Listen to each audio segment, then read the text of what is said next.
What's happening, guys? Welcome into another boxing breakdown and prediction show for this weekend's lightweight clash between Gervonta Tank Davis as he takes on Hector Luis Garcia over in the Capital One Arena in Washington D.C. this weekend, live over on Showtime. So let's get into it now. It's obviously no surprise to see Gervonta Davis come into this one as the sizable favourite. He's around minus 1600 at the time of recording, with Hector Garcia coming back at a plus 800. And perhaps a case could be made that those odds are a little wide here, given all of Gervonta Davis's recent issues domestically. Won't get into them here.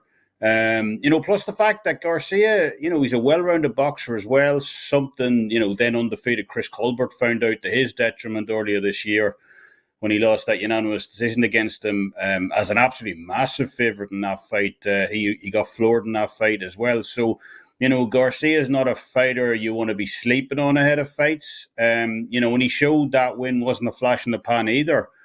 Came right back and did pretty much the exact same thing against a solid fighter and Roger Gutierrez as well in his very next fight. So, when Tank says he can't afford to lose focus here, that mega fight right around the corner, obviously, against Ryan Garcia in April, should Tank get past this test, he's right. Hector Garcia could be the proverbial banana skin here if Tank's not on his A game. But, while Garcia, he's got a good jab, he's got solid fundamentals, great footwork as well in terms of moving in and out of range, kind of looks to bait fighters in as well before countering them. But, almost like the recent Deontay Wilder fight, when I made that video on that, I was talking about Robert Helenius' strengths. Similar to that, for all the fact Hector Garcia is a solid boxer, there are some parts of his game absolutely tailor-made for Gervonta Davis to take advantage of here. Hector Garcia is a fighter who,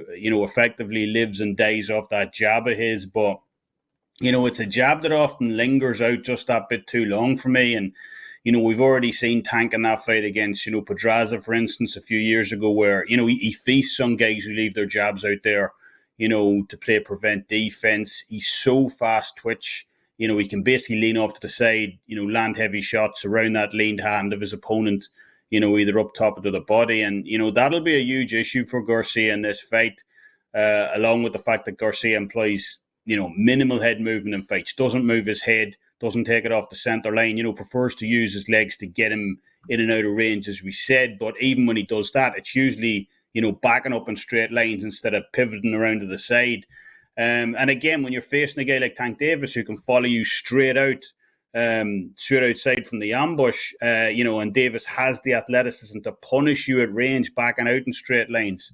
I just see that as a kind of recipe for disaster for Hector Garcia at some point in this fight. So, no question, Hector Garcia is a solid fighter. He's proved that already. He knows the game inside out. Big cash game poker player, so to speak. But, suddenly he's going to sit at the final table in the World Series of Poker. That's who Tank Davis is, elite level guy. And while wins against Chris Colbert and so on are really good, none of that prepares you for what Gervonta Davis brings to the table when he's on his A game. That is the question for this fight. Davis so unorthodox in the way he operates in there. Doesn't throw a lot of punches. He's one of the lowest volume guys in the entire sport. But he waits for that open, and he's like a predator in there. He looks to bait you in. And if Hector Garcia, leaves that jab out there for a split second too long, backs out in too straight a line with his head up in the air, this is a fight that could easily end very early for him this weekend over in DC. So I'm going to take a shot with Gervonta Davis to win in rounds 5 to 8 at plus 175 this weekend. That's the exact same prop I did in the Rolly Romero fight as well. Hector Garcia is moving up on weight for this fight. And Davis, with all those recent domestic issues in the press as well, maybe we see a cagier opening the normal in this one. But I just feel at some stage, with all of the kind of mistakes Garcia makes in there, which, coincidentally are all the things that Tank is great at exposing in fighters, Garcia will start to get time more and more as the fight goes on. And I do believe Tank will close the show in the mid to late rounds. So I'm going to take Tank Davis rounds 5 to 8 at plus 175 this weekend over in DC to get the stoppage against Hector Luis Garcia.